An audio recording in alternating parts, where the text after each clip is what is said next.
요한계시록 16장 8절에서 11절 말씀 봉독합니다.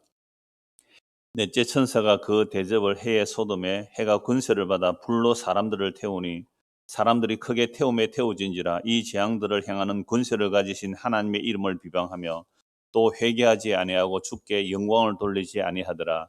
또 다섯째 천사가 그 대접을 짐승의 왕좌에 쏟으니 그 나라가 곧 어두워지며 사람들이 아파서 자기 혀를 깨물고 아픈 것과 종기로 말미암아 하늘의 하나님을 비방하고 그들의 행위를 회개하지 아니하더라. 아멘. 오늘 본문으로 회개가 안 되는 자들이라는 제목으로 말씀을 나누려고 합니다. 지난주에 첫째 대접부터 몇째 대접까지 보았습니까? 잊어도 괜찮습니다. 다시 말씀드릴 테니까. 첫째 대접부터 셋째 대접 재앙까지 보았거든요. 첫째 대접은요, 어디예요? 괜찮습니다. 또 말씀드릴 테니까요. 땅에. 두 번째 대접은요, 바다에. 셋째 대접은 강과 물의 근원에. 자, 이러한 심판의 역사적 모델은 어디라고 했습니까? 출애굽 10가지 재앙입니다. 순서는 크게 상관없습니다. 출애굽 10가지 재앙이 요한계시록에 예수님의 십자가로 출세상하는 동기가 되는 거죠. 그러니까 역사적 사실에서는 출애굽의 10가지 재앙을 보여주고 요한계시록에서 나오는 예수님의 그 십자가로 인한 출세상, 새하늘과 새 땅으로 들어가는 그 나라는 물리적인 세계가 아니라 영적인 세계죠. 그래서 예수님의 십자가로 단번에 구약의 성도들을 피 뿌려 하늘에 앉히시고 그 십자가로부터 예수님 재림 때까지 이 복음이 선포되고 그 복음을 믿는 자들은 죄 사함을 받고 의롭다함을 받고 하늘에 앉혀지는 일을 하는 거잖아요. 그리고 죽어간 자들은 그리스도 안에서 안식하는 것이고, 그래서 그리스도 다시 오시는 그날에 구약의 성도든 신약의 성도이든 그리스도 안에서 먼저 죽은 자들이 몸의 부활이 일어나고 우리도 영광스럽게 홀련히 변하여 주를 맞이하게 될 겁니다. 이런 내용이 쭉 이제 펼쳐지고 있는데요. 그래서 요한계시록의 이러한 재앙은 십자가로 일어난 구약의 불신자들에 대한 심판이고 구약의 성도들에게는 구원이 되는 것이 십자가죠. 그래서 7 대접 재앙이 쏟아질 때에 회개가 안 되는 자들이 있단 말이에요. 회개가 안 되는 자들. 이들이 누구냐면 성도들과 선지자들의 피를 흘린 자들이죠. 성도들과 선지자들, 구약의 성도들과 선지자들은 하나님의 율법의 말씀을 가지고, 물론 율법이라서 율법만 있는 게 아니잖아요. 그 구약의 말씀을 가지고 오실 메시아를 기다렸습니다. 그래서 하나님께서 아브라함을 먼저 부르시고 아브라함에게 복을 주셨는데 아브라함이 받은 복이 뭡니까? 아브라함이 받은 복은 그 시를 믿음으로 의롭다함을 받는 복이잖아요. 그러면 아브라함은 자기 행위로 의롭다함을 받는 게 아니라 아브라함의 시로 오신 누구예요? 예수 그리스도. 갈라디아 3장 16절에 그 시는 그리스도라고 그랬거든요. 아브라함이 예수님 때문에 복 받았다는 얘기예요. 아브라함이 하나님께서 아브라함에게 너에게 시 준다 할 때 나는 자식 없는데요, 그런 사람이잖아요. 시 준다니까 예 아멘 했단 말이에요. 그러니까 아브라함은 하나님께서 창세기 15장 6절에 너에게 시를 준다라고 했을 때에 하나님께서 자기를 부르셔서 믿음 없는 자기가 믿을 수 있을 만큼 하나님께서 훈련시킨 거예요. 그래서 하나님께서 뭐라고 말씀하시면 그대로 이루어질 것을 믿은 거예요. 그럼 사람이 사람을 믿을 때 어떤 사람 믿습니까? 사람이 사람 믿어 어떤 사람 믿어요? 신실한 사람이거든요. 다음 주 대표 기도입니다라고 했는데 예 해놓고 안 와요. 참 당황스럽거든요. 그래서 제가 전에 버벅거리자 이렇게 약속해놓고 안 왔잖아요. 못 오면 못 온다고 얘기해주면 될 텐데, 그죠? 그게 한두 번 이렇게 쌓이게 되면요, 저 사람은 좀 믿을 수 없다 이렇게 되잖아요. 그래서 사기꾼들은 약속을 잘 지킬까요? 안 지킬까요? 철두철미하게 지킵니다. 9번 잘 지키고 10번째 이제 한꺼번에 사기를 치는 거죠. 조심해야 됩니다. 그래서 세상에 신실하다고 믿을 수 있는 사람 없습니다. 속지 마세요. 하여튼 하나님은 아브라함이 하나님을 믿은 게 아니잖아요. 하나님이 아브라함을 불러내셨어요. 그래서 하나님의 일하심을 통하여 하나님은 뭔가 말씀하시면 그 말씀하신 것을 이루어내시군요 라고 했기 때문에 하나님이 훈련시켜서 하나님께서 아브라함, 자식 못 낳는 아브라함의 시 줄게, 자녀 줄게 예 해서 믿었단 말이에요. 그걸 뭐라고 했어요? 의라 했어요. 그러니까 아브라함이 예수 믿음으로 의롭다함을 받았다고요. 이게 예수님께서 아브라함이 날 믿었다 그랬잖아요. 성경 정말 놀라워요. 시공간을 초월해야 됩니다. 이게 믿음의 세계거든요. 이게 무시의 세계고요. 아브라함이 예수님 믿었다는 거예요. 언제요? 내가 네 씨 줄게. 태어나지도 않는 씨 보고 믿었어요. 그 씨가 예수님이라고 갈라디아 3장 16절에 분명히 말씀하고 있거든요. 아브라함의 수많은 자식들이 아니고 단수 씨가 되는데 그건 그리스도다. 그러니까 아브라함 오실 예수님 보고 믿었고 그걸 믿음을 가지고 뭐라고요? 의롭다함을 받았어요. 자, 그런데 왜 430년 뒤에 율법 주실까요? 인간은 아브라함처럼 그 씨, 예수님을 믿음으로 의롭다함을 받는 것이지 율법의 행위로는 의롭다함을 받을 자가 한 명도 없다라는 것을 알게 하기 위해서 율법을 주신 거예요. 자, 그래서 율법으로 우리를 제 아래 가둬서 예수님에게 예수님을 밀어붙여서 율법을 가진 자는 자기가 죄인됨을 알고 예수 믿음으로 의롭다함을 받게 하려고 율법을 주신 거거든요. 그런데 이 율법을 받은 인간들이 나 율법 613개 다 지켜서 너 몇 개 지켜서 나는 500개 지켰는데요. 너는 나보다 113점 떨어져. 이러고 살았단 말이에요. 이런 내용들을 오늘 간략하게 이제 쭉 말씀을 드릴 텐데요. 그래서 왜 구약의 성도들과 선지자들의 피를 흘렸느냐라고 하면 구약의 성도들과 선지자들은 오실 누구를 기다려서요? 메시아를 기다렸거든요. 그 메시아를 기다리고 사니까 이들을 핍박하고 죽였다 이 말입니다. 그러면 구약의 성도들과 선지자들은 결국은 예수님을 증거한 것이고 예수님의 오심을 기다리다가 죽어간 자들이잖아요. 그래서 드디어 예수님이 오셨어요. 예수님의 피를 흘렸다는 것은 구약의 선지자들과 성도들이 증거한 그 예수님의 피를 흘려 죽음으로 구약의 모든 그리스도 안에서 죽은 자들을 신원하여 주시는 것이 어디라겠습니까? 십자가잖아요. 그래서 죄와 재앙을 쏟아버린다 할 때에 하나님의 약속을 믿고 살았던 그 구약의 성도를 핍박한 자들을 지금 십자가로 심판하는 영적 심판이에요. 그게 막 대접이 쏟아지죠. 그래서 땅을 믿고 살았던 사람들 땅, 바다 믿고 사는 바다, 강물 믿고 사는 사람 그걸 쏟아버리잖아요. 그래서 애굽의 10가지 재앙은요, 그 전부 신들이거든요. 애굽의 10가지 재앙. 그래서 세상에서 우리가 물 안 먹고 어떻게 살아요? 바다 소금 먹고 살잖아요. 바다 물고기 잡아먹고 살고 땅에서 농사지어 살고요. 이걸 신으로 섬기는데 여기에 재앙을 부어버리는 거죠. 그래서 출애굽이 일어나는데 십자가라는 것은 영적 재앙을 부어버리는 거죠. 그래서 십자가로 인하여 대접이 막 쏟아지는데 오늘은 이제 넷째와 다섯째 이제 재앙이 나오는 겁니다. 넷째와 다섯째 재앙을 보겠습니다. 자, 그런데 십자가에서 이렇게 막 하나님의 재앙이 쏟아지는데 성도들과 선지자들은 그 하나님의 재앙이 쏟아질 때에 지난주에 뭐라고 말을 했어요? 첫째부터 셋째 재앙 쏟아질 때 주의 몰라도 괜찮으면 다시 말씀드릴게요. 주님의 심판이 어렵습니다. 예. 주님의 심판이 어렵습니다. 저런 자들은 지옥 가는 것이 마땅합니다. 이렇게 말했어요. 심지어 오늘 우리도 이 역사 속에서 하나님의 심판을 받을 때에 하나님 당신의 심판이 어떻게 했다고요? 어렵습니다. 그런데 우리는 잘 안 되죠. 나중에 또 그 말씀 잠시 드리겠습니다. 자, 오늘 본문 8절 9절. 오늘 본문 8절 9절 아까 읽었으니까요. 제가 이걸 표준 새 번역으로 한번 읽어 드리겠습니다. 넷째 천사가 그 대접을 해에다가 쏟았습니다. 해는 불로 사람을 태우라는 허락을 받았습니다. 그래서 사람들은 몹시 뜨거운 열에 탔습니다. 그러나 그들은 이 재앙을 지배하는 권세를 가지신 하나님의 이름을 모독하였고 회개하지 아니하였고 하나님께 영광을 돌리지 않았습니다. 자, 여기서 해가 뭘까요? 우리 눈에 보이는 저 하늘에 떠 있는 저 해일까요? 그러면 지금 원자력이 위험하니까 요즘 새로 만드는 원자력이 있어요. 그게 지금 프랑스에서 만들고 있거든요. 우리나라도 실험 성공했어요. 그 핵 분열을 일으켜서 1억도 올라가요. 온도가 1억도가 올라간대요. 온도가 1억도. 그런 뉴스 보셨어요? 그걸 인공태양이라고 그래요. 인공태양. 근데 1억도까지 올라가는 그 인공태양을 만들어서 이걸 상시하면요, 원자력보다는 공해물이 없잖아요. 예. 온갖 원자력 안 좋은 것들이 안 나오도록 인공태양을 만드는데 저는 그 생각을 해요. 그래, 인공태양 만들 수 있겠지. 인공태양이 1억도인데요. 그 인공태양 만드는 그 원자로가 한번 터지면 어떻게 될까요? 오늘 이 말씀 성취되는 거 아닙니까? 오늘 말씀 보세요. 다시 16장 넷째 천사가 그 대접을 해에 쏟음에 해가 근세를 받아 불로 사람들을 태우는 이런 일 일어날 거 아닐까? 야, 드디어 해가 근세를 받아 사람을 불로 태울 때가 왔다. 자, 우리나라에도 그 원자로 만드는 그 기술이 있어요. 그러니까 그것도 프랑스 기술이 있다. 그러니까 이제 주님 재림할 때 다 됐다.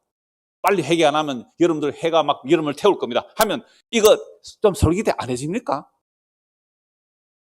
이런 걸 가지고 666 짐승의 표 받으면 안 된다라고 얘기를 해가 사람들을 세뇌시켜가지고 어제 저녁에 그것이 알고 싶다 또 나오더라고요.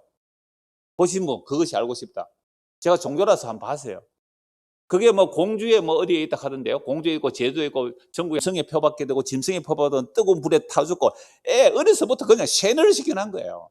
그래서 학교도 안 가고 열 몇 살짜리가 수십 년을 십몇 년을 그 블루베리 농사 지어가지고 돈 벌어다 주고 저는 그 모습을 보면서 제가 섬찟한 거예요. 나는 저렇게 세뇌 안 시킬까? 나는 저렇게 세뇌 안 시킬까? 굉장히 겁이 나요. 저는 그런 내용을 보면서 야 나도 자칫하면 뭐 그래 왔겠죠. 많이 세뇌시킬 수 있겠다. 참 두려운 거예요. 그래서 선생된 자가 심판 많이 받는다는 말씀이 그런 뜻이기도 한데요. 그러니까 이 회가 뭐냐라고 하니까 제가 최신 이론입니다. 최신 이론. 요한계시록 최신 이론이 뭐예요? 인공해를 만들고 사람들이 그 해가 폭발하면 사람들이 막 불에 태워질 거다라는 공포심을 심어주면 여러분들은 제 말을 듣고 따라올 사람이 있을까요? 없을까요? 있을 거예요. 있을 거란 말이에요. 그렇게 따라가는 거 그렇게 따라가는 거. 이거 다 그러니까 어제 666 막 베리칩 다 나왔어요. 어제 그것이 알고 싶다. 오늘 가서 한번 더 재방 보세요. 그것이 알고 싶다. 그 베리칩 다 나오거든요. 너 베리칩 받으면 지옥 간다. 그러니까 애가 밤에 몰래 도망쳐 나오는데요. 도망쳐 나오는데 뭐는 들고 나오느냐면 성경은 들고 나왔대요. 왜요? 지옥 안 가려고. 도망쳐 나오면서 성경 들고 나서 매일 하나님 앞에 사죄하겠대요. 지옥 안 가려고. 그동안 그곳이 지옥이었는데요. 그곳이 지옥이었는데요. 그래서 여러분 해다 이러니까 또 뭐 환경운동하는 사람들은 지금 해가 점점 뜨거워진다. 그죠? 지금 날이 올 여름도 더울 거예요. 막 자꾸 뜨거워지니까 빙하가 다 녹아버리고 그냥 해가 떠져 사람들 다 죽을 거다. 이렇게 얘기를 하고 있는데요. 그런데요, 이 해가 지 스스로 뜨거워서 사람을 해칠 수는 없단 말이에요. 그래서 다시 본문 한번 보십시오. 16장 요한계시록 16장 8절 넷째 천사가 그 대접을 해에 쏟아버리니 해가 뭘 받아서요? 건세를 받아요. 그러니까 해가 자체적으로 능력이 있는 게 아니에요. 그럼 해를 만드신 분이 누구죠? 하나님이잖아요. 그래서 해가 건세를 받아 불로 사람을 태우는데 사람들이 크게 태움에 태워진지라 이 재앙들을 행하는 건세를 가지신 누구예요? 하나님. 그러니까 하나님이 일단 태양은 아직 설명 안 했습니다. 이 해를 뜨겁게 하니까 그 해에 태워지는 사람들이 하나님을 비방하는 거예요. 하나님을 비방하고 하나님을 모독하고 회개하지 아니하고 주께 영광을 돌리지 않는 겁니다. 자, 그럼 이 해가 뭘까요? 이 해가 뭘까요? 요한계시록 12장 한번 보십시오. 요한계시록 12장 3절 12장 3절 하늘에 또 다른 이적이 보이니 보라 한 그 큰 붉은 용이 있어 머리가 7이요 뿔이 10이라 그 여러 머리에 7 왕관이 있는데 이게 실제 이런 용이 있어요.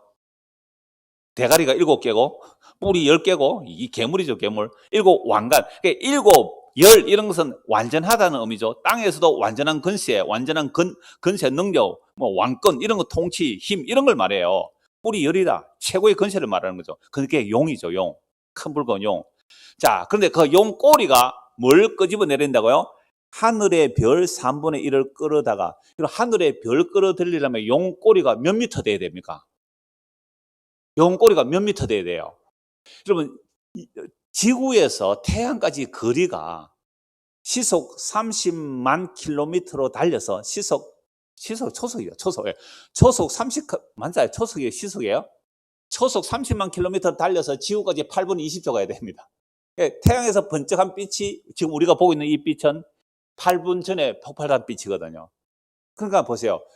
이미 우리는 과거의 빛을 현재로 보고 있는데 우리는 보는 순간 이 빛은 또 날아가 버려요. 근데 이 8분 뒤에 지금 우리보다 8분 뒤에 있는 사람은 그제서야 빛을 봐요.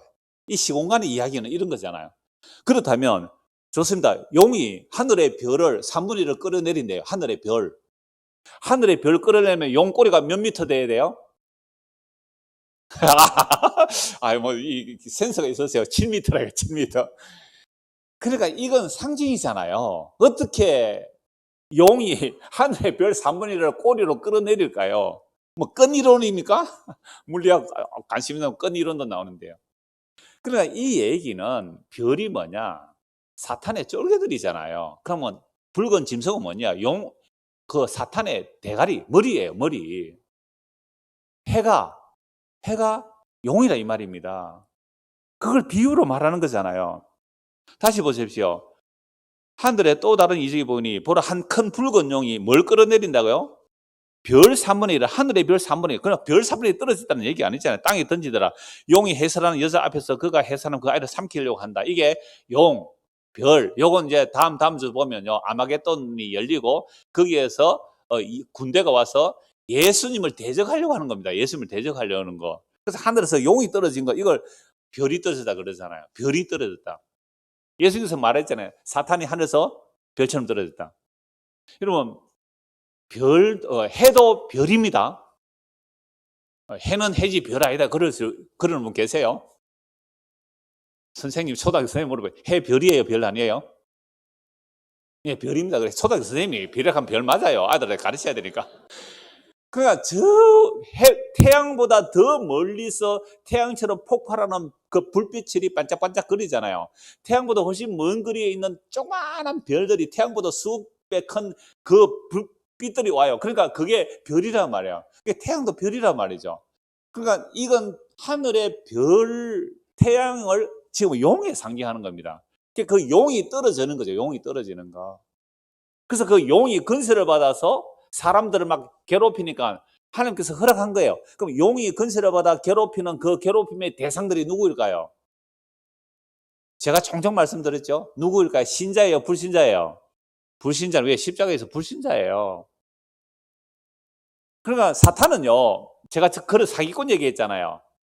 사기꾼은 우리는 가족입니다 해가 다단계 해서 어마어마하게 돈 끌어 모아서 자기는 날아가 버리잖아요. 그러면 누가 고통받아요? 그 다단계 꼭대기, 그 용, 사탄, 그 놈을 따라간 자들은 얼마나 고생합니까? 얼마나 고생합니까? 조이팔입니까? 그 영화로도 나왔잖아요. 가족이라면서요? 그렇게 속여놓고는 결국은 그거를 따라간 자들이 좀 고통받는 그 얘기를 하는 겁니다. 자, 그래서 10절, 11절도 보십시오. 본문 10절, 11절. 요한계시록 16장 10절, 11절 제가 세 번역으로 다시 읽어드리겠습니다. 다섯째 천사가 그 대접을 짐승의 왕자에게 쏟으니, 자 보세요. 다섯째 천사가 그 대접 어디에 쏟는다고요? 짐승의 왕자. 그럼 짐승의 왕자는 누가 앉아 있어요? 용이죠, 용. 붉은 용. 짐승의 왕자 용이 아니에요. 그 용이 하늘에서 떨어졌다 이 말입니다. 그 해를 표현해서 해. 그 요한계시록에서 상징은요, 성경을 통해서 보면 되는 거죠. 성경에서를 통하여. 그래서 용이 있고 그 다음에 바다 짐승, 땅 짐승이 있잖아요. 그러니까 바다 짐승은 제가 국가 권력이라 해요. 국가 권력만이 아니에요. 돈도 권력이니까요. 권력이고 또 땅의 짐승거리, 그건 종교 권력이라고 했잖아요. 왜? 이 땅에서 나온 짐승이 그 바다 짐승에게 경배하게 만들잖아요. 그게 종교잖아요. 그러니까 이 땅의 종교가 왜 만들어져요? 권세를 가지려고 하는 겁니다. 이 땅의 종교는 권세를 가지려고. 그러니까 땅의 짐승이 권세에 굴복하게 만들어요. 그게 정치 권력이든, 그게 돈 권력이든, 그게 종교 권력이든, 그게 학문의 권력이든, 어떤 권력이든 거기 경배하는 것. 이런 짐승들의 이야기죠. 짐승도 삼위일체라 그랬잖아요. 용, 바다 짐승, 땅 짐승. 그게 다 짐승들이거든요. 그 짐승이 지금 십자가로 심판받는 얘기죠. 근데 짐승만 심판받는 게 아니라 그 짐승을 따르는 자들도 심판받는 거죠. 그러니까 지금 십자가에서 그 고통을 받는 그들이 이미 하나님의 약속을 믿고 이 역사 속에서 고난받은 자들, 이 역사 속에서 하나님의 고난받은 아까 성도들과 선지자들, 예수님 믿고 피 흘린 자들은 예수님 십자가가 뭐가 되는 거죠? 구원이 되잖아요. 안식이 되는 거죠. 잠시 동안 쉬어라 그랬지. 그들은 안식이 되는데 그들을 죽인 자들, 그 피 흘린 자들은 십자가에서 지금 뭘 받는 거예요? 심판받으니까. 용이 심판받고 용을 따르는 그 자들도 심판받으니까 고통이 말도 없이 심한데 이 고통을 뭘 안 해요? 고통받으면서 회개가 안 일어나요. 회개가 안 일어나요. 저는 이 말씀을 보면서 이게 바로 왕의 모습이구나. 그럼 바로 왕이 강팍했다 그랬잖아요. 바로 왕의 10가지 재앙을 보고서도 회개합니까? 안 합니까? 안 하죠. 마지막 장제의 죽음 앞에서 할 수 없이 이스라엘 백성을 내보냈습니다. 내보냈는데도 불구하고 다시 애국 군대를 모아서 특별병거 600성과 그들을 군인들을 가지고 이스라엘 백성 추격하잖아요. 이게 뭐예요? 회개한 거예요? 안 한 거예요? 회개가 안 됩니다. 이게 회개가 안 돼요. 이게 바로 왕입니다. 10가지 재앙이 쏟아져 회개가 안 돼요. 그리고 바로 왕을 따른 그 모든 군인들이 어디에서 빠져 죽습니까? 홍해에서 빠져 죽잖아요. 회개가 안 되니까 그래요. 그러니까 홍해 바다 건넌 자들은 뭐 하고 있어요? 유리바다 건너서 불 섞인 유리바다 건너서 모세의 노래, 어린 양의 노래를 부르잖아요. 그러니까 요한계시록을 십자가로 출애굽을 해석한 겁니다. 요한계시록의 이 내용은 십자가에서 일어난 일을 출애굽 10가지 재앙과 출애굽하는 것을 십자가로 설명하는 겁니다. 그러니까 출애굽의 모든 과정은 십자가로 일어날 일을 미리 보여준 거잖아요. 그래서 애굽에서 어린 양의 피를 바르고 출애굽한 사람들 중에 애굽 사람들 있었을까요? 없었을까요? 저는 있었다고 봐요. 애굽 사람들만 아니라 애굽의 포로로 잡혀온 수많은 잡족들이 함께 나와요. 그리고 수많은 잡족들이 왜 함께 나올까요? 10가지 재앙이 쏟아지는 것을 보고 이야, 저 히브리인들의 하나님이 진짜 하나님이다. 그래서 마지막 재앙 때 나도 피 좀 둬. 경상도 말. 그래서 피 갖다 좀 발랐어요. 살았을까요? 죽었을까요? 살았다니까. 왜? 피를 보고 넘어가니까. 그래서 수많은 잡족들이 따라 나왔어요. 근데 그 수많은 잡족들이 따라 나와가지고요, 맨날 뒤에서 쭈글쭈글쭈글 하면서 따라오잖아요. 그 잡족들이에요.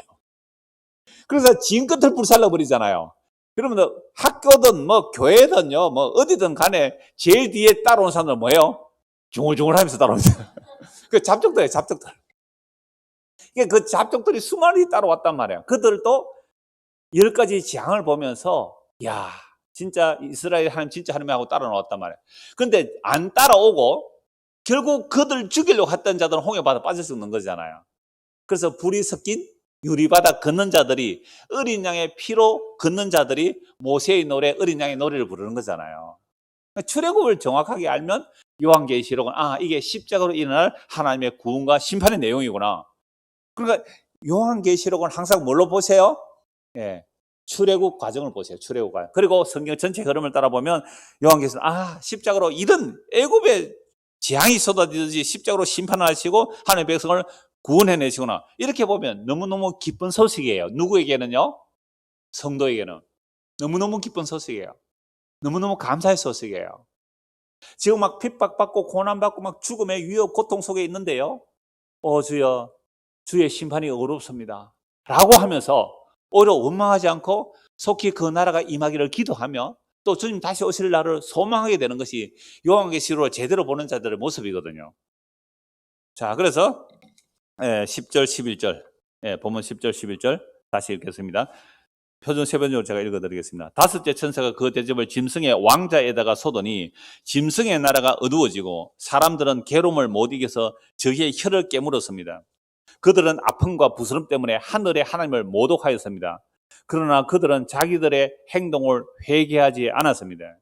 자, 넷째, 다섯째 그 짐승의 보좌에 쏟아지니까 결국 해와 짐승으로 표현되는 용이죠. 해와 짐승의 보좌 그랬잖아요. 해, 짐승의 보좌. 해와 짐승으로 표현되는 용이 십자가로 심판을 받습니다. 그런데 그 짐승이 심판받는 일은 그 짐승의 표를 받아 그 짐승을 경배한 자들도 함께 뭐 하는 거예요? 심판받죠. 그래서 그들은 불에 타는 고통을 괴로워하면서도 혀를 깨물고 그 아픔과 고통으로 인하여 뭐가 안 돼요? 회개가 안 되는 겁니다. 그러니까 이 세상에서도 회개가 안 된 자들이기 때문에 십자가에서도 회개가 안 되고 이들은 정말 영원히 고통 가운데 하나님을 원망하며 지내는 곳. 이게 어디예요? 이게 어디예요? 지옥이잖아요. 지옥이죠. 그러니까 성도는요, 이 땅에서 고난을 통하여 오히려 자기 죄를 알고 회개하고 예수 믿음으로 고난 가운데서도 소망을 가지고 기다리고 그리고 고난 가운데도 기뻐하고 감사하며 즐거워할 수 있어요. 바울이 감옥에서도 기뻐하라 그랬잖아요. 그렇게 살다가 그 영원한 나라에서 어떻게 해요? 영원히 기뻐할 거예요. 야, 그러니까 보세요. 평생, 자, 그래서 제가 이렇게 질문을 드립니다. 이러한 재앙들의 1차적인 모델은 출애굽 때 10가지 재앙입니다. 애굽의 바로는 하늘의 신 호루스 또는 태양신은 레, 아몬, 아톤, 동일, 하늘의 신과 동일해요. 그래서 파라오는 태양의 아들 또는 태양신 이렇게 불렀단 말이죠. 그러므로 하늘의 해와 같은 바로 왕이 하나님의 심판을 받으니 애국의 모든 백성이 엄청난 재앙을 받잖아요. 바로 왕의 강팍함 때문에 이집트의 모든 사람들이 10가지 재앙을 받습니다. 그렇죠? 해로 표현되는 파라오, 해잖아요. 해. 파라오가 해라니까요. 해가 떨어지는 얘기예요. 해가 건세를 받았다는 것은 자기가 스스로 건세를 받는 게 하나님께 허락하니까 이 바로왕이 하나님께서 강팍해 하시거든요. 강팍해지니까 자기가 이스라엘 백성을 안 내버리니까 10가지 재앙이 쏟아지는 이스라엘 백성 전체가 지금 재앙을 받고 있는 거예요. 저는요, 목사가 겁이 나는 이유가, 목사가 왜 겁이 나냐면, 목사가 바로왕처럼 돼 있으면요, 바로왕처럼 돼 있으면 사람들로 하여금 뭘 줄 수 있는 거예요? 백성들을 이렇게 재앙을 줄 수 있는 거 아니에요. 그래서 9가지 재앙이 쏟아 마지막 재앙에 장자의 죽음을 보고 마지못해 이스라엘 백성을 내보냈지만 다시 추국하여 왔다가 애국 군대 바로왕 그 애국촌 완전 바다에 이렇게 수장되죠. 자, 그러나 어린 양의 피를 바른 자들, 하나님의 약속을 믿은 자들은 홍해 바다 건너서 찬양합니다. 그러므로 이런 찬양은 예수의 피를 힘입어 불이 섞인 유리바다를 걷는 자들이 모세의 노래, 곧 하나님의 어린 양의 노래를 합니다. 이들은 먼저 구약의 성도라고 말씀드렸습니다. 어린 양의 피가 곧 예수님이라고 증거한 구약의 마지막 선지자가 누구일까요? 세례요한이죠. 자, 그러므로 예수님의 십자가의 때까지 하나님의 약속을 믿는 자들은 그 십자가로 구원받지만 그렇지 않은 자들은 그 용과 함께 심판을 받는 거죠. 자, 오늘 보면 9절과 10절 중반부터 11절까지 다시 보겠습니다. 오늘 회개가 되지 않는 자들이 뭔지 또 회개가 뭔지 말씀을 드리려고 합니다. 보면 9절 중간부터 봅니다. 자, 이 재앙들을 향하는 건설을 같이 하나님의 이름을 비방하며 또 회개하지 아니하고 주께 영혼을 돌리지 아니하더라. 그 다음에 10절 중간부터 봅니다. 자, 왕자의 소돈이 그 나라가 곧 얻어지며 사람들이 앞에서 자기 혀를 깨물고 아픈 것과 종기로 말미암아 하늘의 하나님을 비방하고 그들의 행위를 회개하지 아니하더라. 그러니까 9절 끝에서도 뭐가 안 돼요? 회개하지 않더라. 11절 끝에도요, 회개하지 않더라. 누가 회개하지 않았다고 역사적 모델로 등장합니까? 바로 그걸 강팍이라고 그래요. 그냥 바로가 회개가 안 돼요. 그러니까 막 재앙이 쏟아내면 알았다 내일 보내줄게 그 다음 되니까요 또 안 보내잖아요. 보내줄게 안 보내준다. 그래서 마지막 장자의 죽음 보고는 이러다가 다 죽겠다 싶어서 내보냈지만 또다시 뭐 하라고 해요? 따라가서 이스라엘 백성을 죽여다가 바다에 수장되죠. 이게 회개가 안 되는 자들이 누구냐 하면 바로로 보면 됩니다. 그 바로와 그를 따르는 자들 보면 되겠죠. 이게 이제 예수님이 십자가로 일어날 때는 구약의 모든 그 강팍한 자들이 십자가로 심판받는 이야기입니다. 자, 그래서 회개가 되지 않죠. 재앙이 쏟아져서 불에 태워지고 아파서 혀를 깨물고 아픈 거가 종교라니 고통스러워지면 회개가 안 됩니다. 회개는커녕 오히려 하나님의 이름을 비방하고 하나님의 이름을 모독하고 하나님께 영광을 돌리지 않는 자들이 십자가로 심판받는 자들의 모습입니다. 자, 이제 오늘 우리에게 질문해 봅시다. 오늘 우리는 회개하면서 삽니까? 회개하면서 삽니까? 회개는 어떨 때 하는 게 회개예요? 우리에게 실패와 좌절과 고통과 아픔이 올 때, 그죠? 정말 수치스러운 일을 당할 때에 주여, 주의 심판이 어렵습니다. 나는 이 일을 당해도 마땅합니다. 라는 말을 할 수 있어야 그게 뭐죠? 회개잖아요. 이런 회개 일어납니까? 우리는 반성은 잘해요. 반성은. 그러나 이런 회개는 안 일어나더란 말이에요. 우리가 조그만 나에게 손해만 끼쳐도요, 하나님을 원망하더라고요. 하나님, 나에게 이럴 수 있습니까? 하나님, 나한테 왜 그럽니까? 여러분, 이런 말 안 해보신 분 계세요? 아직 고난을 덜 당한 겁니다. 고생을 덜 한 거예요. 하나님, 내가 누군지 모릅니까? 제가 주의 이름으로 주일 성수와 11조는 기본이고요. 뭐는 기본이고요? 주일 성수와 11조는 기본이고, 제가 이 말씀 가지고 어떤 목사님과 교제하면서 목사님 그걸 섞었습니다. 그렇게 말씀드렸어요. 주일 성수와 11조는 기본이고요. 해외 선교까지 자기 돈 내가지고, 맞지요?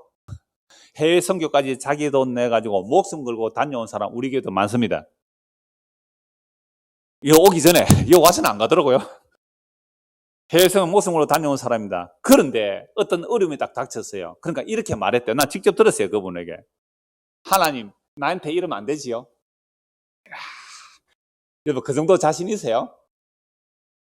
이 정도 큰 소리 칠 만큼 하나님 나한테 이러면 안 되죠? 정말 이런 사람이 있더라니까요. 이런 사람은 그 어려움 가운데서 뭐가 안 일어나요?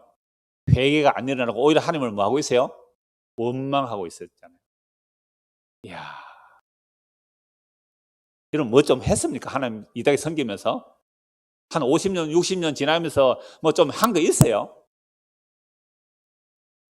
그런데도 조금만 내 뜻대로 안 되면 하나님 이럴 수 있습니까? 내 11조 받아드시고 그냥 입 닦으실 겁니까? 내 주일 성수한 거 받아드시고 입 닦으실 겁니까? 이건요, 아직도 예수 믿는 게 뭔지 모르는 사람입니다. 이런 사람은 전혀 회개가 안 돼요. 정말 하나님께서 시키신 일을 목숨을 다해서 하고 정말 충성 헌신 봉사를 다하고 자기 몸을 불사르게 내어줬다 할지라도 우리가 마땅히 해야 할 말은 이거예요.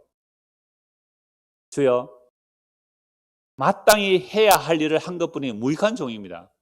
이게 믿음을 더하여 달라는 제자들의 말씀에 예수님의 답이 이거예요. 그럼 우리에게 믿음이 뭐냐? 피조물로서 내 목숨을 다 바쳐 주님을 사랑하고 이웃을 사랑하고 그렇게 죽어가는 것이 지극히 당연합니다. 마땅히 해야 할 일을 한 것뿐입니다 라고 나오는 자들, 그게 뭐라고요? 그게 회개고 그게 믿음이거든요. 성경에서 회개가 안 되는 자들이 누구일까요?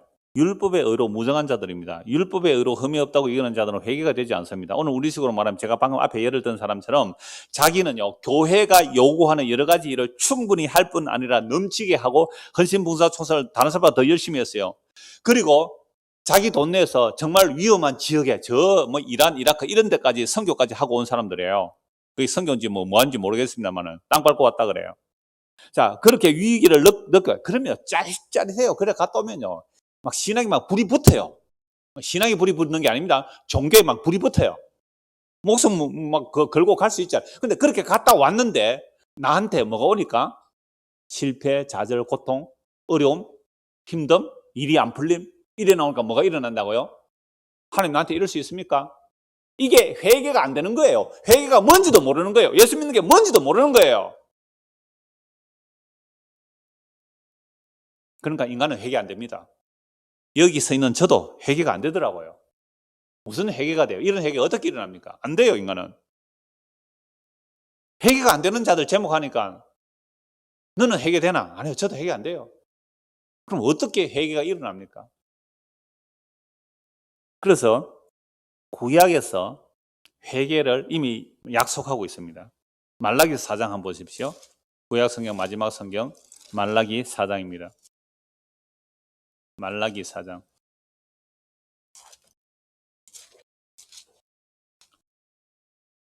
5절 6절입니다. 오라, 여호와의 크고 두려운 날이 이르기 전에, 이제는 여호와의 크고 두려운 날이 무슨 날이에요? 십자가. 전무후무한 큰일, 십자가. 전무후무한 환난, 십자가. 하나님이 사람의 손에 죽는 일, 하나님이 스스로 십자가로 가서 죽는 일, 이보다 더 큰 일이 어디 있어요? 이보다 더 큰 환난이 어디 있습니까? 이보다 더 무서운 날이 어디 있어요? 여호와의 크고 두려운 그 십자가의 날에 이르기 전에 내가 선지자 엘리야를 너에게 보내리니 그가 아버지의 마음을 자녀에게로 돌이키게 하고 회개하네요. 그럼 하나님도 회개하네요. 그죠? 그렇게 두고요. 자녀들의 마음을 그들의 아버지로 돌이키게 하고 자녀들의 마음을 아버지께로 어떻게 해요? 회개하는 거잖아요. 그죠? 아버지의 마음을 자녀로 돌이켜 아버지가 회개하네요? 희한하죠? 너무너무 저는요, 이 설교 준비하고 나서 오늘 아침에 다시 보다가 이거 다시 생각했거든요. 하나님 아버지가 회개하네요. 아버지가 뭐 회개할 게 있어요? 그런데요, 자녀들의 마음을 아버지가 돌이키게 하리라. 돌이키지 않으면 두려울 건데 내가 와서 저주로 그 땅을 칠까 하노라. 뭐 하라는 거예요? 회개하라. 이게 구약 성경 마지막입니다. 물론 70인역은 말라기가 마지막이고요. 히브리 원래 성경은 역대기가 마지막인데, 하여튼 이 말라기 마지막 성경 끝에 보니까 뭐라고 말씀하세요? 아버지의 마음을 여호와의 크고 두려운 날이 이르기 전에, 그 십자가 이전에, 그죠? 십자가 이전에, 물론 십자가 이후도 똑같은 말씀이 됩니다만, 여호와의 크고 두려운 날이 이르기 전에 엘리야를 보낼 텐데, 그 엘리야가 와서 아버지의 마음을 자녀로 돌이키게 하고 자녀들의 마음을 그들의 아버지로 돌이키게 하리라. 돌이키지 않으면 회개잖아요. 회개하지 않으면 반성 아니에요. 완전한 방향을 바꾸란 말이죠. 바꾸지 않으면 두를 건데 내가 와서 저주로 그 땅을 칠까노라. 그럼 하나님 아버지가 왜 돌이켜야 돼요? 그럼 하나님께서 이스라엘 백성들에게 언약을 하실 때에 너희가 언약을 안 지키면 나는 너희를 심판한다 율법에 말씀하잖아요.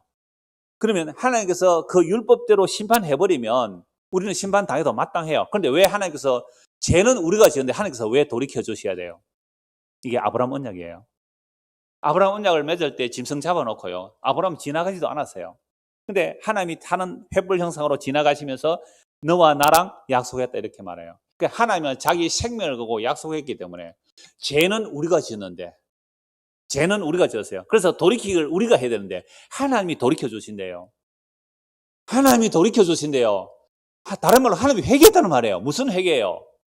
하나님이 우리에게로 돌이켜 주시는 일이 아들을 보낸 거예요. 하나님의 아들을 보낸 거예요. 아들을 보고 믿으면 구원 얻는다는 얘기를 하는 거죠. 이게 세례요한이 와서 하는 일이 이 얘기예요. 세례요한이 와서, 엘리야가 와서 하는 일이 세례요한인데요, 세례요한을 예수님께서 엘리야라 그러잖아요. 그러면 이 구약의 마지막 선지 세례요한이 와서 아버지의 마음을 아들에게, 자녀에게로 돌이켜주고 자녀들의 마음을 아버지로 돌이키는 이 일을 하러 세례요한이 왔어요. 아버지가 자녀에게로 마음을 돌이키는 게 뭘까? 그래서 회개란, 엘리야를 예수님께서 세례요한하고 하셨습니다. 마태복음에 보면요. 그러면 회개란 아버지의 마음을 자녀에게로, 자녀의 마음을 아버지로 돌이키는 겁니다. 아버지의 마음이 자녀에게로 돌이키시는 일은 화목제물로 아들을 보내주세요. 아버지 마음은 자녀가 돌이킬 이유가 없어요. 그런데 왜 돌이킵니까? 아브라함 언약 때문에 그렇게 하시는 거죠. 물론 영원한 언약이고요. 그래서 하나님께서 그 아들을 보내십니다. 누구든지 그 아들을 보고 믿는 자는 영생을 얻습니다. 아들을 믿는 일이 하나님의 뜻이고 하나님의 일입니다. 그러므로 자녀들이 아버지께로 돌이키는 일이 회개인데, 그 돌이키는 회개가 무엇입니까? 다시 못 알아들으신 것 같아요. 다시 말씀드릴게요. 아버지가 자녀에게로 마음을 돌이킨다 그랬잖아요. 아버지가 자녀 마음을 돌이키기 위해서 누구 보내셨어요? 예수님 보냈잖아요. 그러면 아버지는 다 돌이킨 거예요. 우리에게로 마음을 다 돌이킨 거예요. 왜? 아들 보내줬으니까. 그러니까 우리가 아버지께로 돌이키는 일은 아버지가 보내시는 화목제물 예수님을 뭐 하면 되는 거예요? 믿으면 회개한 겁니다. 여기서 하나님과 사람이 만나요. 여기서 하나님과 죄인이 만나는 거예요. 아버지는 회개라는 표현을 해서 죄송합니다. 아버지가 마음을 돌이킨다 그랬잖아요. 아버지가 마음을 돌이켜서 아들을 내줬어요. 십자가에. 그럼 죄인인 우리가 아버지께로 돌아오는 길은 십자가 지신 예수님을 믿는 거, 그 자리에서 하나님의 진리와 하나님의 긍휼이 입맞추는 자리예요. 진리대로 하면 다 죽어야 돼요. 근데 하나님이 자기가 죽어요. 하나님 자기가 죽는 그 진리가 십자에서 죽음으로 긍휼이 베풀어지는 거잖아요. 그래서 진리와 긍휼이 입맞추는 유일한 자리가 십자가입니다. 여러분, 사람들 지 좀 똑똑해서 법대로 합시다 이런 인간들 많잖아요. 회의하면 법대로 합시다. 노예가도 많아요, 인간들. 이 법대로 하면 지옥 가거든요. 법대로 합시다. 법대로 하면 하나님의 공의가, 법대로 안 하면 하나님의 공의가 손상되잖아요. 하나님이 법대로 자기가 죽어요. 자기가 아브라함 언약대로 자기가 죽어요. 그게 하나님이 우리에게로 마음을 돌이켜 주시는 거예요. 아들 보내주셔서. 그럼 우리가 하나님 아버지께로 돌이키는 길이 뭐예요? 나 떼먹은 11조 할게요. 나 주일 성수 제대로 할게요. 헌신봉사 열심히 할게요. 그거예요. 그거 잘하는 사람은 회개가 안 됩니다. 바리새인들은 그 회개가 안 된 거예요. 회개는 그냥 원망해서요. 하나님을 원망해서요. 그러니까 회개라는 것은요, 아버지가 우리에게로 자기 마음을 돌이켜서 아들을 보내주시고 그 아들이 속죄제물이 되시군요, 화목제물이 되시군요 하고 그 아들을 믿는 것이 뭐가 돼요? 회개입니다. 그래서 여러분, 성경 안 찾아 이제 알 거니까 시간이 한 10분 안에 제가 마무리를 해야 되니까 제가 1시간 넘기지 않으려고 그래요. 이렇게 말씀을 아실 거예요. 이제 세례 요한이 왔습니다. 예, 세례 요한. 지금 결론 다 내려졌어요. 세례 요한이 와서 뭐라고 전합니까? 회개하라, 천국이 가까이 왔다. 그러니까 천국은 회개해서 들어가는 나라잖아요. 근데 천국 회개해서 들어가는 나라인데 세례 요한이 회개하라 그러니까 많은 죄인들이 요단강에서 세례를 받아요. 근데 세례 안 받는 인간들이 있어요. 누굴까요? 율법의 여론은 흠이 없다는 자 아닙니까? 서기관 바리새인들. 그러면서 저 세례 요한이 저거 무슨 짓 하느냐? 세례 요한은요 제사장 아들 아닙니까? 그런데 성결에도 없고 광야로 나서 외쳐요. 이게 다 하나님 말씀을 이루기 위함이죠. 회개하라, 천국이 가까이 왔다. 그래서 사람들 막 회개해요. 그런데요 바리새인 서기관들이 저 세례 요한 저거 뭐하노 해서 감사하러 와서 감사, 엿보러 와, 엿보러. 그랬을 때에 이 세례 요한이 그 바리새인 서기관들을 보고 뭐라 그래요? 이 독사의 자식들아, 와, 율법의 의로 흠이 없다고 해서 세례 요한의 세례조차 받지 않아도 된다는 자들을 해. 너는 독사의 자식들은 너희가 아브라함의 자손이라고. 하나님은 돌들로 또 아브라함 자손 만들 수 있대. 막 회개를 선포하죠. 그러다가 헤롯까지 막 죄를 고발하다가 어떻게 돼요? 목 잘려 죽습니다. 그러니까 사람은 회개가 돼요, 안 돼요? 안 돼요. 그래서 세례 요한이 회개하라, 천국이 가까웠다는 것은 내 뒤에 오시는 분 예수를 믿어라 이 말입니다. 내 뒤에 오시는 분 예수를 믿어라. 그래서 예수께서 요단강에 세례받을 때 이는 내 사랑하는 아들로 내 기뻐하는 자니 너는 저의 말을 들으라. 그리고 이 세례 요한이 예수를 보고 뭐라고 말해요? 보라, 세상 죄를 지고 가는 하나님의 어린 양이다. 그래서 예수 믿는 것이 뭐예요? 회개잖아요. 근데 세례 요한이 죽고 나자 예수님은 갈릴리 나사렛 가버나움으로 가셨다가 그것도 하나님 말씀을 성취하기 위함이에요. 거기 가셨다가 비로소 말씀하여 가라사대 회개하라, 천국이 가까이 왔다. 그래서 이 말은 또 무슨 말이에요? 예수 믿어라. 하나님이 보내신 예수 믿는 것이 회개다. 아버지가 우리에게로 마음을 돌이켜서 아들 보내줬으니까 너 아들 믿으면 너 회개한 거야. 아들을 믿는 자는 영생이 있고 아들을 믿지 않는 영생이 없고 심판이 있고 아들 안에 영생이 있고 아들을 믿는 것이 하나님의 일이고 아들을 믿는 것이 하나님의 뜻이에요. 하나님은 아들을 믿는 거 믿고 하는 것이 영생이에요. 그러니까 이런 예수님의 말씀을 사람들이 믿었어요? 안 믿었어요? 안 믿었어요. 그래서 예수님은 어떻게 해버렸어요? 십자가에 못 박아 죽여버렸어요. 구약의 말라기 성경에서 아버지가 자녀에게 마음을 돌이킬 것이고 자녀들의 마음을 아버지께로 돌이킬 엘리야를 보낸다. 엘리야가 와서 아버지의 마음을 자녀를 돌이킨 그분이 예수님이라고. 그래서 회개하고 예수 믿으라고 전했는데 세례 요한 목 잘라버리고요. 그 아들마저 십자가에 못 박아 죽여버렸어요. 인간이 스스로 회개가 됩니까 안 됩니까? 안 됩니다. 금식한다고 회개 안 돼요. 무슨 짓을 해도 인간은 회개가 안 되는 인간들입니다. 제 꼬라지를 보니까 그렇더라고요. 회개 안 돼요. 주여, 제가 어려서 얼마나 율법적으로 살았는지 그 고통 가운데 10년을 보냈던 세월 말씀드렸잖아요. 내가 무슨 죄를 지었어요? 하나님, 저는 제 몇 번 간증했을 거예요. 하나님, 어떤 잘못을 했단 말이에요. 이걸 좀 넘겨줬으면 좋겠더라고요. 아무 일 없이. 하나님, 이 일을 용서하시고 넘겨주십시오. 패스오브 해주십시오. 넘겨주십시오. 그런데 만약 이런 잘못을 내가 다음에 다시 한다면 어떤 벌을 받겠습니까? 이런 금방진 기도를 했더라고요. 그래서 학교에서 뭐 잘못해서 반성문 쓸 때 이렇게 기도하면요 얼마나 잘 봐준지 아세요? 회개 안 돼요. 그런데요 그렇게 기도했지만 그 일을 또 합니까 안 합니까? 또 하더래요. 그래서 어떤 분과 교제하면서 제가 목사님 그 율법을 섞는 겁니다. 그 행위를 섞는 겁니다. 그건 하지 마세요 라고 하니까 딱 이 말씀 하시잖아요. 현장에서 가늠하다가 잡혀온 여인, 너희 중에 죄 없는 자가 돌을 치라. 다 떠나갔죠? 늙은이부터. 왜? 늙은이가 죄를 더 많이 짓거든요.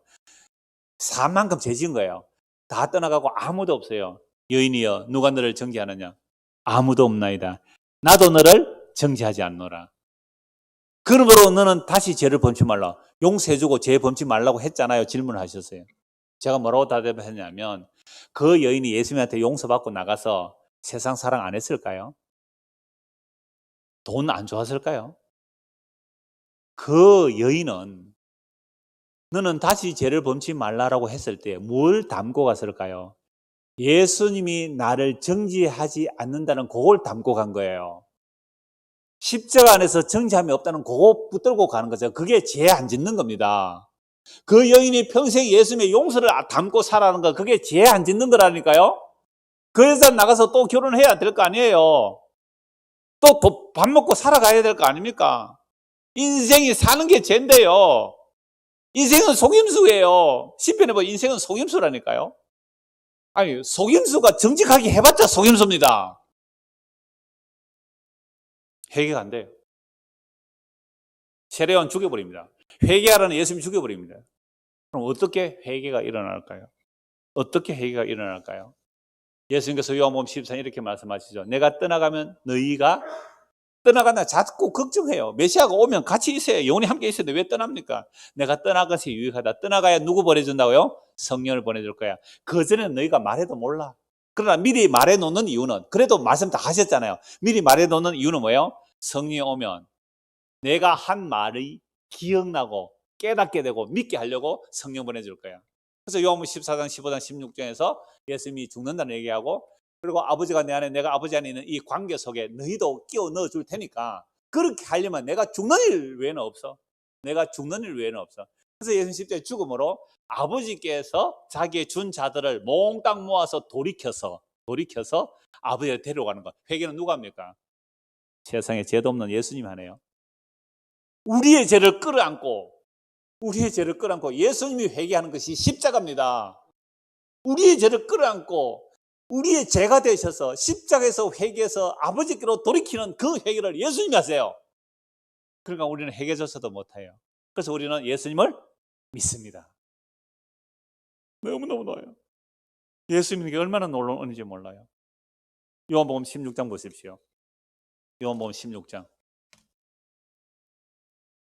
야, 예수 믿는 게 이런 거구나. 저는 가면 갈수록 예수 믿는 게 이런 거구나. 하나님의 은혜로 예수 믿는 게 이런 겁니다. 예수님이 회개 다 해줄 때 회개를 다 해주세요. 이거 알고 믿게 하세요. 요한복음 16장 7절 보십시오.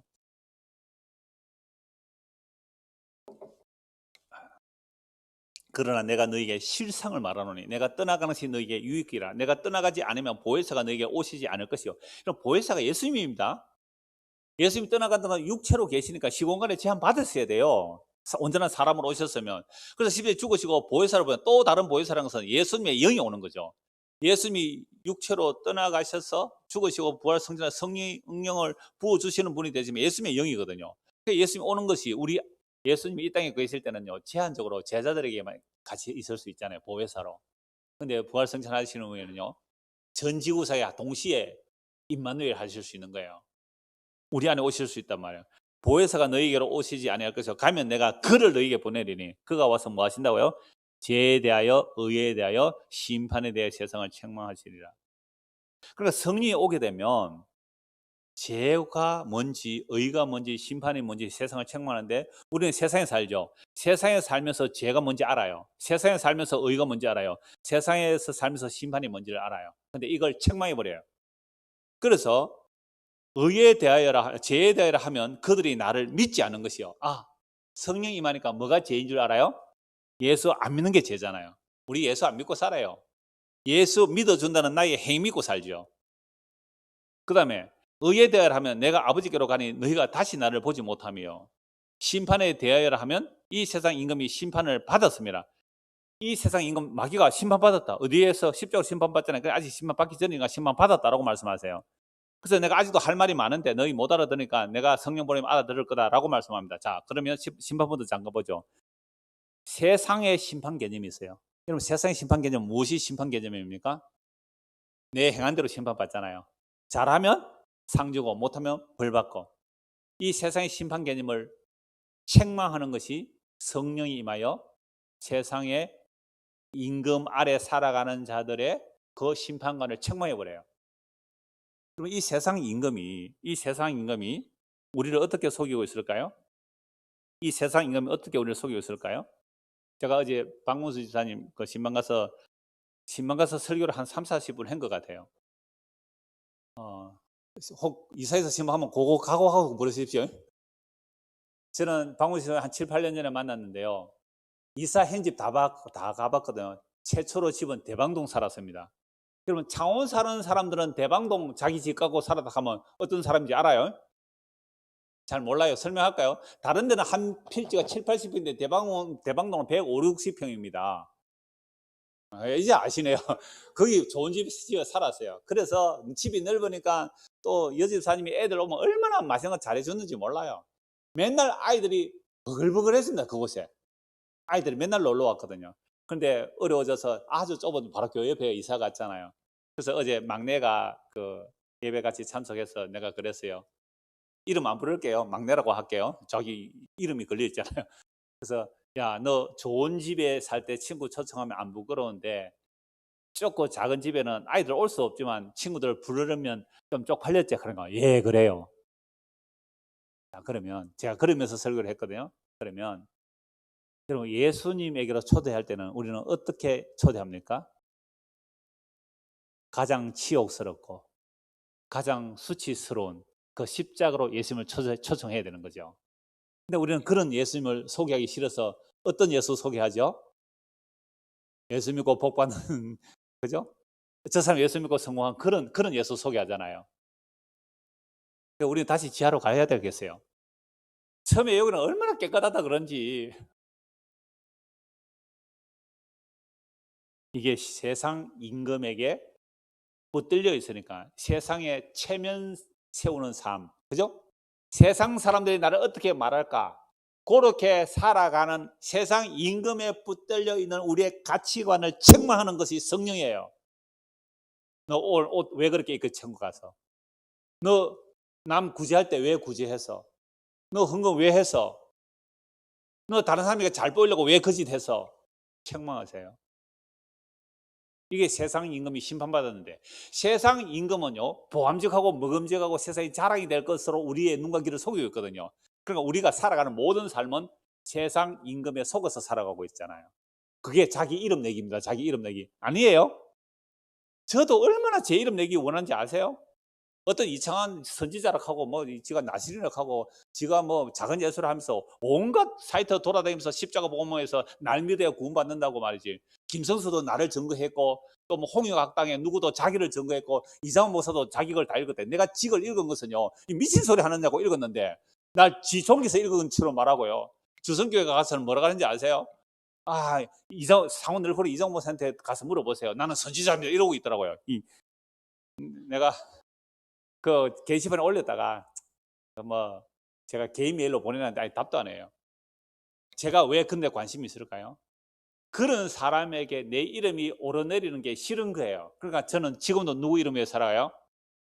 그러니까 나는 지옥 가도 마땅해요. 심판이 마땅하고요. 그래서 이런 죄인이기 때문에 나는 지금 뭘 할까요? 나는 의가 하나도 없는 인간 맞습니다. 그래서 예수님을 믿습니다. 이게 회개입니다. 네 예수 믿나? 믿는다. 네 돈 믿지? 어떻게 예수 믿노? 그때 뭐라고 말하면 돼요? 그래서 나는 예수님을 믿습니다. 요걸 회개라 그래요. 우리가 돈을 안 믿고 살 적이 없어요. 이게 십자가로 이루어진 일이네요. 그래서 성령 임하면요. 의에 대하여 죄에 대해서 의에 대해서 심판해. 의라는 것은 이 땅에 의가 없다 이 말입니다. 예수님 떠나버리는데 무슨 의가 있어요? 의에 대하여 하면 그들이 나를 믿지 않으면 의에 대하면 내가 아버지께로 가버렸다는 거죠. 그러니까 예수님이 유일한 의거든요. 유일한 의가 하나님 아버지가 가버렸어요. 그래서 세상에는 의가 없습니다. 의가 없기 때문에 우리는 뭘 구해요? 그 나라와 그 의를 구하는 거잖아요. 내 의가 없기 때문에. 의 만들어내라는 말이 아니에요. 그래서 죄에 대하면 그들이 나를 믿지 아니하며. 그래서 성령이 임하게 되면 자기 죄가 뭔지를 알게 돼요. 그래서 오순절 사도들이 성령이 임하니까 뭐라고 말합니까? 너희가 십자가 못 박으신 예수를 하나님이 다시 살리시고 주와 그리스도가 되게 하셨다. 내 의가, 내 율법 지킴이, 내 행위가, 내 공로가, 내 믿음이, 내 엉터리 같은 것들이 예수를 십자가 못 박아 죽였군요. 어찌할까요? 그때 뭐라고 해요? 회개하고 주 예수를 믿어라. 그리하면 너와 내 집이 구원을 얻으리라. 그러면 육회 새롭게 되는 날이 너에게 임하리라. 그래서 복음 전하니까 막 예수 믿게 되었잖아요. 그런데 똑같은 복음 전했는데 서대반은 또 어떻게 하고요? 돌로 쳐 죽이고. 그래서 복음을 섞지 않고 분명히 전하면 딱 두 가지 반응이 일어나요. 어찌할꼬 아니면 이를 갈고 돌 던지든지 죽이려고 하든지. 사람들은요 정말 자기 필요에 따라 말을 듣더라고요. 그러니까 제가 어떤 말을 해주면요, 자기가 똑같은 상황인데 어떤 사람이 이렇게 말해요. 목사가 내가 왜 그런 말을 하느냐, 참고 견디를 해야지, 이렇게 말을 하더라고요. 그런데 자기가 그걸 극복해내려고 하니까 이제 목사님 말씀 맞습니다 이러더라고요. 똑같은 말인데 그때 달라요. 그래서 보세요. 이런 회개가 안 되는 일을 우리는 회개 안 돼요. 제자들도 회개 안 됐어요. 근데 십자가에 죽으시고 십자가에 죽으신 그 모든 하나님의 의를 성령을 통해 우리에게 부어주시니 그제서야 뭐를 알게 되고요? 죄를 알게 되고 회개하고 예수 믿게 됩니다. 그래서 베드로서 3장 15절 이 말씀이 있습니다. 또 주의 오래 참으심이 우리의 구원이 될 줄로 여기라. 우리가 사랑하는 형제 바울도 그 받은 지혜대로 너에게 이같이 있었고. 베드로나 바울이 어떻게 구원받아요? 베드로나 바울이 어떻게 구원받아요? 주의 오래 참으심으로. 주께서 돌이켜 주시잖아요. 예수님이 십자가 지시고 부활성찬에 성령을 보내주시니까 그 십자가로 우리를 끌어안고 예수님이 회개해서 아버지께로 가는 거예요. 그래서 예수 믿습니다 안에 회개가 들어있는 거잖아요. 고린도후서 6장 1절 2절 읽어드리겠습니다. 우리가 하나님과 함께 일하는 자로서 너희를 권하노니 하나님의 은혜를 헛되이 받지 말라. 이르시되 내가 은혜 베풀 때에 너희에게 듣고 구원의 날에 너를 도왔다 하셨으니 보라 지금은 은혜 받을 만한데요. 보라 지금은 구원의 날이로다. 아직도 주님 재림하지 않은 이유는 창세전에 그리스도에서 택한 자 남아있기 때문에 재림 안 했어요. 그럼 오늘 이 복음이 성령의 역사로 우리에게 들려진다면 주여 나는 회개조차도 안 되는 인간 맞습니다. 예수님의 십자가로 회개를 이루셔서 우리를 아버지 품으로 안고 가시는 그 예수님의 십자가에 다 이루심을 믿습니다. 이 믿습니다라는 고백이 그저 지식이 아니라 주의 성령의 역사로 이 고백이 된다면 이게 바로 회개하고 예수 믿는 사람들입니다. 이 은혜가 저와 여러분에게 임하기를 소원합니다. 기도하겠습니다. 하나님 아버지, 우리는 반성은 잘 합니다. 그러나 회개는 불가능함을 말씀을 통하여 보았습니다. 회개하라는 세례요한의 목을 잘라버리고 회개하라는 예수님을 십자가에 죽인 자들입니다. 그런데 아버지께서 우리에게로 자신을 돌이켜 주시는 것이 아들을 보내심이며 우리가 아버지께로 돌아가는 것은 아들을 믿는 일인데 이 아들 믿는 일이 우리 힘으로 안 되기에 십자가에 죽으시고 부활성천하셔서 성령을 보내셔서 복음을 듣게 하시고 죄가 뭔지 알게 하시고 회개하고 예수 믿게 하시니 감사합니다. 이 믿음의 세계가 얼마나 엄청난 복인지 말씀을 통하여 성령의 인도를 따라 더욱 풍성하게 알아가는 믿음의 부유한 사람이 되도록 은혜를 베풀어 주시옵소서. 예수 그리스도를 받들어 기도드리옵나이다. 아멘.